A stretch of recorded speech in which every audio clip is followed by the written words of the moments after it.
Hello दोस्तों, स्वागत है आज फिर से हमारी एक नए वीडियो के साथ। आज जो है बायोलॉजी का पहला चैप्टर का जितना भी ऑब्जेक्टिव सब्जेक्टिव क्वेश्चन है दोस्तों, आज सबको सोल्व पे करने वाले हैं। और ये क्वेश्चन जो आपका 2024 में जो मैट्रिक एग्ज़ाम देने वाले हैं उन छात्र छात्राओं को बहुत सहयोग मिलेगी। ठीक है, आप क्वेश्चन को एक बारी बारी से देखें। और अगर हमारे चैनल पर पहली बार आए हैं तो चैनल को सब्सक्राइब कर लीजिए और बेल आइकन को ऑन करके लाइक कर दीजिए और कमेंट कर दीजिए। और अपने अपने जितने भी फ्रेंड हैं उनको किसी के द्वारा माध्यम के द्वारा शेयर करके पहुंचा दें, उनको भी जानकारी मिल जाएगी। ठीक है, चलिए शुरू करते हैं। आज का पहला क्वेश्चन है आपका। ठीक है, जीव प्रक्रम किसे कहते हैं। ठीक है, देखिए वैसी सभी क्रियाएं जिसके द्वारा जीवन की रक्षा होती है उसे जीव प्रक्रम कहते हैं।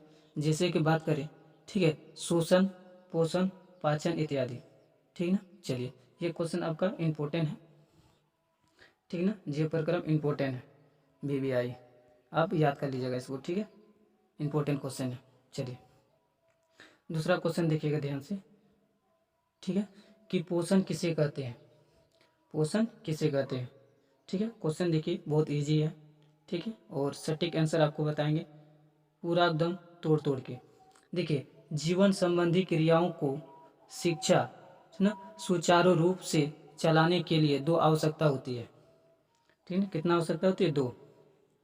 देखिए यह लिखा हो पहला क्या है, नियंत्रण ऊर्जा की आपूर्ति तथा शरीर की वृद्धि तथा टूट फूट कर मरम्मत के लिए जीवन द्रव्य का निर्माण। इन आवश्यकताओं की पूर्ति के लिए प्रत्येक जीव को भोजन आवश्यक होती है। ठीक है, भोजन बहुत जरूरी है। और देखिए वह विधि जिसके द्वारा जीव पोषक तत्व ग्रहण करता है तथा उसका उपयोग, ठीक ना, करते उसका उपयोग करता है उसे पोषण कहते हैं। ठीक है, क्या कहते हैं, पोषण कहते हैं। चलिए क्वेश्चन समझ में आ गया। ये भी क्वेश्चन आपका VVI है, एग्जाम में पूछ सकता है इसको भी। चलिए नेक्स्ट क्वेश्चन पढ़ते हैं। पोषण कितने प्रकार के होते हैं। ठीक ना, 3 नंबर में क्या बोला, पोषण कितने प्रकार के। तो पोषण 2 प्रकार के होते हैं। कितने प्रकार के, 2 प्रकार के। ठीक है, तो याद रखिए आपका स्वपोषी और परपोषी। ठीक है, स्वपोषी का मतलब होता है जो खुद से अपना भोजन बनाता हो उसको स्वपोषी कहेंगे। परपोषी मतलब जो किसी दूसरे पर निर्भर करता हो। ठीक है, अगर स्वपोषी का अगर उदाहरण आपको बता दें, ठीक है, उदाहरण, ठीक है, उदाहरण तो जैसे ब्रिज। ठीक है, क्या हो जाएगा, ब्रिज। ठीक है, और परपोषी का अगर उदाहरण बता दें तो जैसे हो गया मनुष्य। ठीक है, मनुष्य हो गया। ठीक है, पेड़ पौधा पशु आ गया। ठीक है, चलिए क्वेश्चन भी दिया है कि स्वपोषी किसे कहते हैं। Very very important question. ठीक है, अब याद कर लीजिएगा VVI। ठीक है, चलिए क्या लिखा, वैसी जीव जो भोजन के लिए किसी दूसरे जीवों पर निर्भर न रहकर अपना भोजन स्वयं तैयार करता है उसे स्वपोषी कहा जाता है। जैसे हरे पेड़ पौधे। ठीक है ना, हरे पेड़ पौधे जो वो खुद से भोजन बनाता है, किसी के ऊपर निर्भर नहीं करता है। ठीक है, चलिए आंसर देखिए कितना सटीक सटीक है। ठीक है, चलिए एकदम देसी भाषा में आप लोग को समझाएंगे। ठीक है, अब अगर गांव से बिलोंग करते हैं तो मेरे चैनल पे जुड़ जाइए, आपको पूरी तैयारी हो जाएगी। देखिए परपोषी क्या होता है, वैसे जीव जो अपने भोजन के लिए अन्य स्रोतों पर निर्भर रहता है या करता है उसे परपोषी कहते हैं। जैसे कि बात करें मनुष्य, जीव, है ना, जितने भी हैं सब हम लोग क्या परपोषी है। ठीक है, नेक्स्ट क्वेश्चन देखिए। अब ये दोनों इंपॉर्टेंट है क्वेश्चन। ठीक ना, परपोषी और स्वपोषी दोनों VVI है। ठीक ना, अब दोनों का याद कर लीजिएगा, अंतर भी पूछ सकता है, 3 नंबर का था। ठीक है, चलिए 6 नंबर में हम लोग बात करें कि परपोषी कितने प्रकार के होते हैं। तो परपोषी जो है ना 3 प्रकार के होते हैं। कितने प्रकार के, 3 प्रकार के। कौन कौन, एक होता है मृतजीवी पोषी, एक होता है परजीवी पोषी, एक होता है प्राणी संपोषण। ठीक है, देखिए बात करें अगर कि मृतजीवी किसे कहते हैं तो इस सॉरी क्या लिखा, इस प्रकार के पोषण में जीव हमारे मरे हुए पेड़ पौधों या जंतुओं के शरीर में, ठीक शरीर से, ठीक ना, कार्बनिक पदार्थ का शोषण करते हैं। ठीक है, उसे हम लोग मृतजीवी कहते हैं, जैसे ठीक ना कौवा, बैक्टीरिया इत्यादि, ये सब मरे हुए जीव जंतु जो होते हैं। ठीक है, चलिए नेक्स्ट देखिए क्या बोला कि परजीवी पोषण क्या है। इस प्रकार के पोषण में जीव दूसरे प्राणी के संपर्क में रहकर अपना भोजन प्राप्त करते हैं, उसे परपोषी कहते हैं, जैसे ठीक ना कवक, जीवाणु इत्यादि। ठीक है, चलिए नेक्स्ट क्वेश्चन देखिए, इसी में तीनों का परिभाषा दिया हुआ। ठीक है, प्राणी संपोषण किसे कहते हैं, वैसा पोषण जिसमें जीव को ठीक ना सात तरल पदार्थ के रूप में भोजन के द्वारा ठीक ना पोषक तत्व ग्रहण करता है, उसे प्राणी संपोषी पोषण कहा जाता है। ठीक है, चलिए हाँ, ये क्वेश्चन इंपॉर्टेंट है आपका। ठीक है ना, 7 नंबर क्वेश्चन इंपॉर्टेंट है, VBI, ये 100% आपको पूछेगा इस बार। ठीक ना, प्रकाश ठीक ना संश्लेषण की प्रक्रिया कैसे होती है, निम्नलिखित कीजिए या लिखिए। ठीक है, सबसे पहले अगर हम लोग बात करें, ठीक है, कि जिस प्रक्रिया द्वारा पौधे अपना भोजन तैयार करता है उसे प्रकाश संश्लेषण कहते हैं। सभी हरे पौधे में क्लोरोफिल पाया जाता है, जिसमें सूर्य का प्रकाश अवशोषण होता है और पौधा सूर्य की ऊर्जा की सहायता से कार्बन डाइऑक्साइड जल की उपस्थिति में अभिक्रिया करके ग्लूकोज का निर्माण करता है तथा ऑक्सीजन गैस मुक्त करती है। ठीक है, देखिए सूत्र भी लिखा हुआ है ना, 6CO2 प्लस ठीक ना 12H2O अभिक्रिया करके क्या बना है, देखिए 6C6H12O6 प्लस ठीक ना 6CO2 प्लस C क्या लगा 6H2O। ठीक है, चलिए इतना तक आपको बता दी। देखिए 8 नंबर जो है बहुत मस्त क्वेश्चन है, ये पूछता भी है तो आप याद कर लीजिएगा। ठीक है, देखिए याद करने का भी कुछ आप समय बना लीजिए। ठीक है, चलिए बात करते हैं पौधों में भोजन तैयार करने के लिए किन किन चीज़ों की ज़रूरत होती है या किन 4 पदार्थों की आवश्यकता होती है। इस तरह से भी क्वेश्चन पूछ सकता है, तब इसको भी VBI लगा लीजिए।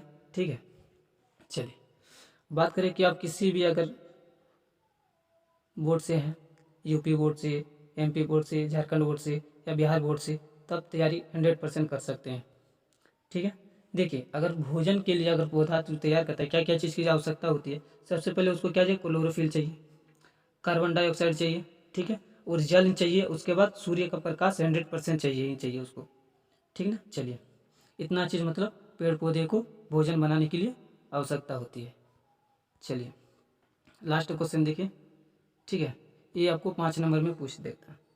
ठीक है, क्या लिखा, मानव पाचन तंत्र के वर्णन करें। अब इसको VBI बना लीजिए। ठीक है, ये 2024 में 100% पूछने वाला है, अब घबराइए मत। देखिए क्वेश्चन पहले ध्यान से सुनिए, ठीक है, उसके बाद आगे आप बढ़िए। क्वेश्चन क्या कहा कि मानव पाचन तंत्र के वर्णन करें। ठीक है, आंसर क्या दिया, देखिए मनुष्य में भोजन के पाचन के लिए एक विशेष अंग होता है जो आहार नाल कहलाता है।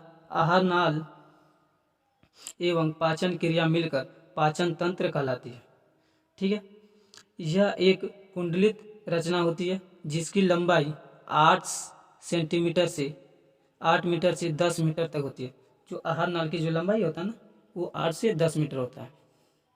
ठीक है, यह मुंह से शुरू होकर ठीक है माल द्वार तक फैला हुआ होता है। ठीक है, और मुख्य आहार नाल का पहला भाग जो है जिसमें जीभ एवं दांत होते हैं। ठीक है, जीभ के ऊपर छोटे छोटे अंकुर होते हैं जिससे स्वाद कलियां कहते हैं। दांत का काम भोजन को काटना और चबाना, ठीक है, चबाना है। और क्या लिखा, देखिए आपको बता दें कि व्यावक शरीर में 32 दांत होते हैं। कितने दांत होते हैं हम लोग का, 32 दांत।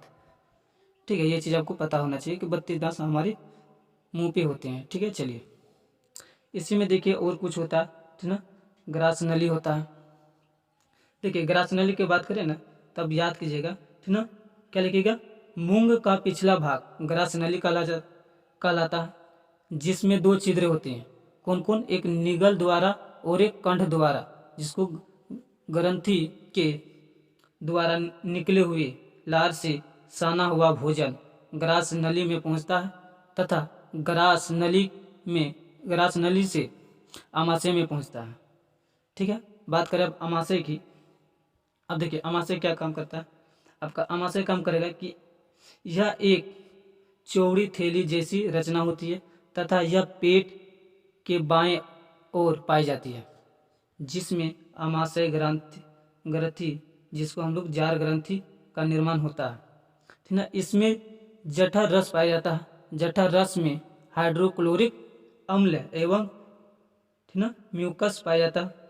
आमाशय में प्रतिदिन लगभग 3 लीटर जठर रस का ठीक ना स्राव होता है। ठीक है ना, जब म्यूकस का स्राव घट जाता है तब अल्सर रोग हो जाता है। क्या हो जाता है? अल्सर रोग जब घट जाता तब, जिसके कारण लंबे समय तक ठीक ना बीमार पड़ जाते हैं। और अल्सर बहुत देर तक भूखे रहने से होता है। जिससे ज़्यादातर आप भूखा रहेगी तो आपका पेट में गैस बन जाता है। ठीक है, ये चीज़। आमाशय में जो प्रोटीन तथा वसा का पाचन होता है, अब भोजन ठीक ना गाढ़े ठीक ना लेई की तरह हो जाता है। जैसे सत्तू आप बोलते हैं ना, उसी तरह से भोजन गल जाता है और यह छोटी आंत में पहुंच जाता है। किसमें? छोटी आंत में। अब छोटी आंत का काम भी देख लीजिए क्या होता है। ठीक है, देखिए छोटी आंत क्या करता है। अब जिस तरह क्वेश्चन लिखा हो उसी तरह से एग्जाम में भी लिखिएगा। ठीक है, क्या लिखा? छोटी आंत 3 भागों में होता है। एक होता है ग्रहणी, एक होता जेजुनम, एक होता इलियम। ठीक ना, ग्रहणी छोटी आंत का पहला भाग होता है। ठीक है, और जेजुनम मध्य भाग होता है। ठीक ना, इलियम छोटा आंत का अंतिम भाग होता है। इसमें ही भोजन का अंतिम रूप से पाचन होता है तथा भोजन का अवशोषण भी यही होता है, जो लीवर, पीत तथा आंत ठीक ना और ग्रंथि के स्राव से होता है। ठीक है, अब याद रखिएगा इसको। चलिए अगर हम लोग लीवर की बात करें, ठीक है, तो लीवर में देखिए जिसको हम लोग यकृत कहते हैं, यह हमारे शरीर के सबसे बड़ी ग्रंथ और ग्रंथि है। इसका लगभग भार ठीक है यानी 5 kg तक होता है। ठीक ना, कितना? 5 kg तक ये आपका भोजन को रख सकता है। ठीक ना, यह पेट की दाहिनी तरफ होता है। लीवर में पीत का स्राव होता है। पीत आप जानते भी हैं कि पीत किसे कहते हैं। ठीक, चलिए, जो आमाशय में ठीक ना अम्लीयता को नष्ट करता है तथा भोजन में वसा में विखंडन करता है। ये पीत से जो निकलता है लार, वो इसको खींच लेता है और विटामिन वहीं आपका निचोड़ दिया जाता है। जो भी बचता है वो बड़ी ग्रंथियों में आपका सब खत्म हो जाता है, फिर बाहर निकल जाएगा। देखिए अब लास्ट पॉइंट जो है आपका बड़ी ग्रंथि। बड़ी ग्रंथि क्या करता है कि छोटी आंत का पहला भाग बड़ी आंत में खुल जाता है। बड़ी आंत 2 भागों में बांटा जाता है। पहला भाग जो है कोलन और दूसरा भाग रेक्टम। ठीक है, कोलम की बात है छोटी आंत और बड़ी आंत के जोड़ पर ठीक ना अंकुली जैसी रचना होती है, जिसे ना अपेडिक्स कहा जाता है। क्या लगा? अपेडिक्स। वही कोलन 3 भागों में विभक्त हो जाता है, जिससे अपच भोजन माल द्वार शरीर से बाहर आता है। ठीक है, अब देखिए अब क्या होता है कि पूरा निचोड़ लिया आपका खाना। अब वो क्या होगा, धीरे धीरे आपको बाहर निकल जाता है आपका पैखाना का रास्ता से। ठीक है, तो ये आपका पाचन जो क्रिया होता है ये आपका पूरा प्रोसेस था। ठीक है, और आपको फिर से अब अगले वीडियो में मिलते हैं। ठीक है, यहीं तक वीडियो एंड करते हैं दोस्तों। और आप अगर पहली बार मेरे वीडियो को देख रहे हैं दोस्तों, आपसे रिक्वेस्ट है कि वीडियो को शेयर कर दीजिए, कमेंट कीजिए और सब्सक्राइब कर दीजिएगा। और इसी तरह का वीडियो हमारे चैनल पर आता रहेगा। ठीक है, आप अगर इसका PDF लेना चाहते हैं, ठीक है, तो आप इस नंबर पे कॉल कर सकते हैं। ठीक है, कॉल मत कीजिए क्योंकि आप मैसेज कर दीजिएगा। ठीक है, नंबर आपको देखिए 810262 2834, ठीक है, 34। आप इस नंबर में मैसेज कर दीजिए, आपको PDF मिल जाएगा।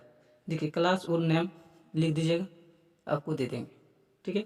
देखिए इसमें आपको कोई पैसा नहीं लगेगा, ठीक है, फ्री में आपको मिलेगा PDF, ठीक ना। PDF जो है आपको फ्री में मिलने वाला।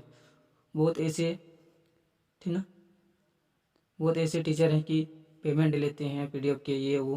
मेरे पास वो सिस्टम नहीं है दोस्तों, आप फ्री में ले सकते, कोई टेंशन नहीं है। चलिए फिर नेक्स्ट वीडियो में मिलते हैं। जय हिंद दोस्तों।